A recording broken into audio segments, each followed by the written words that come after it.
Please welcome Yaroslav.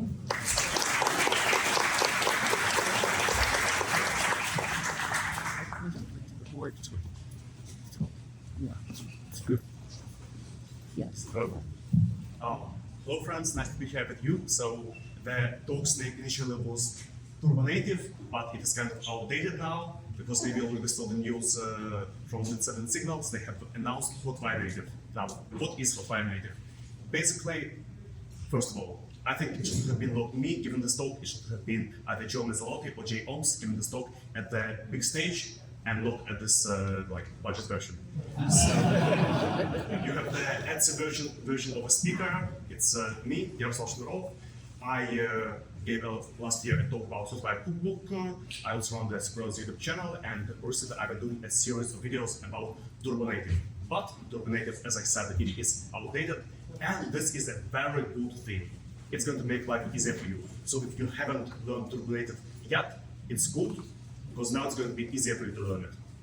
Now, what is the main problem? So that's for Turbo Native, there was Strada, and many people were asking me what's the difference between Turbo Native and Strada, and many people were waiting for Strada to be released to start working on building mobile apps with turbulent rates. That you could already do it with Turbo Native for a few years. So I think it was kind of a relevant issue. And yeah, many people asking this question, what's the difference between Turbo Native and Strada? I tried to make this kind of graph to show the place of Turbo Native and Strada in the Hotwire ecosystem.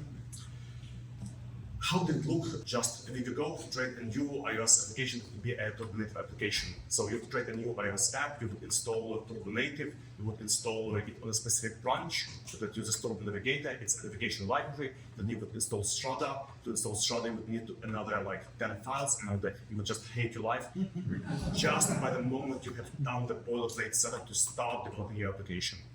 But luckily, it has all been merged together. So Turbo Navigator, Turbo iOS, and Strada have been merged together into a Hotwire Native library that is going to have a better branding, better documentation, and it is going to be easier for you to start building mobile applications at turbulent rates. Now, if you haven't worked on building mobile applications at turbulent rates, this is more or less how it would look for you. You have the Xcode editor set up, you have a virtual iPhone running. It is running your local host. In your Rails server, you have your app served, and you would like just serve your local host in your iOS wrapper. So the navbar and the footer will be served as native, and everything inside is just your Rails application that is served as it would look on a small screen.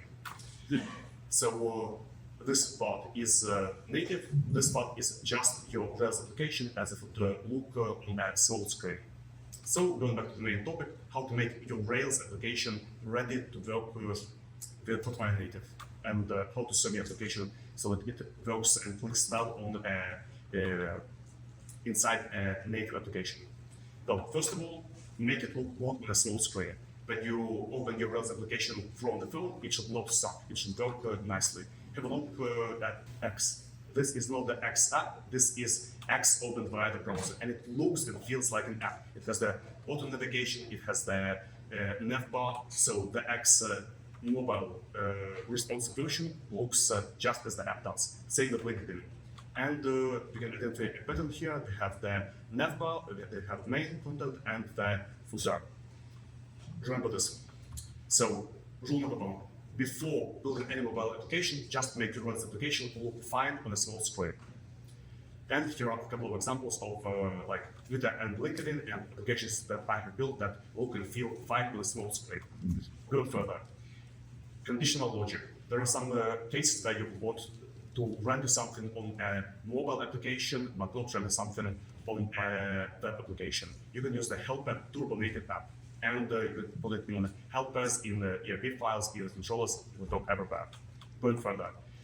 Tailwind CSS. This is the perfect setup to have conditional tailwind on mobile and on the web. So, for example, in this case, I have a blank background on the web and white background on the Turbo Native applications. Going further. Disabling Turbo. So if you put data turbo false on the link, then it will not be clickable inside the Hotwire Native application.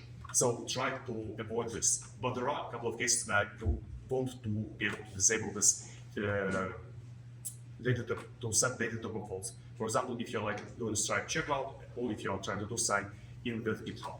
And this kind of flows will usually not work in your Turbo Native application. You will need to find other ways to integrate this kind of flows in a Turbo Native application.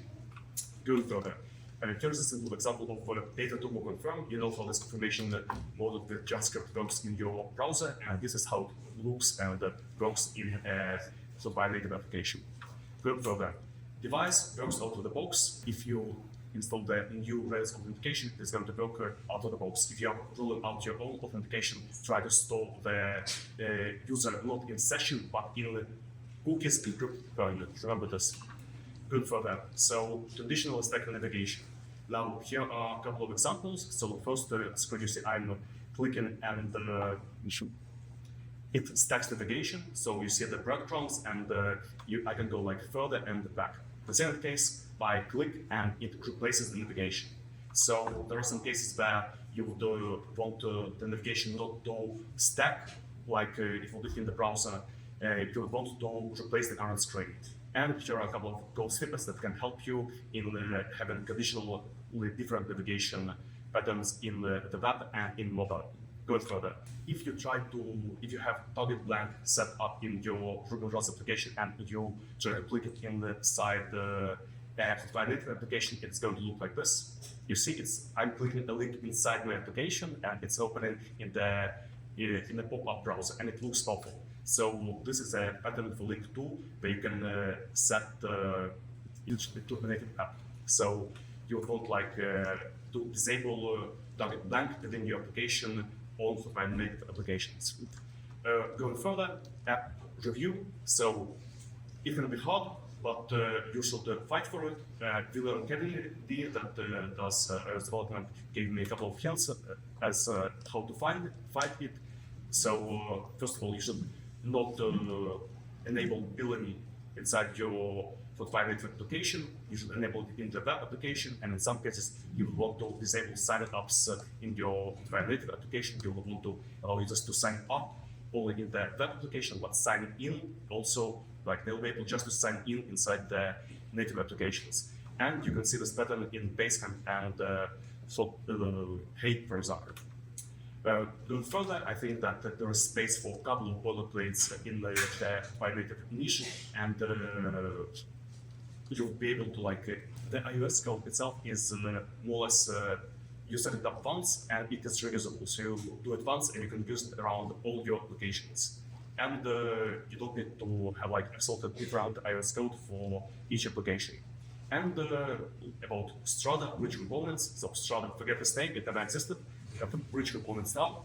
There's a different patterns of having native elements in your page, and I see a space to have a reusable library of components. Currently in the open source there are a couple of components, but there can be more. Going further, I invite you to have a look at Turbo Native.directory created by Rob Solgas. It is a big collection of applications that have already been launched on the App Store that use Hotwire Native, and some of them could have source code that you can exploit. And finally, there is a Buzzsprout here that is organizing podcasts, and they have recently launched their application on the App Store, and it is also using Hotwire Native. So just the part in the middle of the screen is just the responsive web app, but the top and the bottom is native. And again, I invite you to have a look at tutorials. I'm doing lots of cool videos. I am doing the series about Turbo Native, now I'm going to do Hotwire Native. And I invite you to subscribe. This will help me continue doing what I do. Thank you.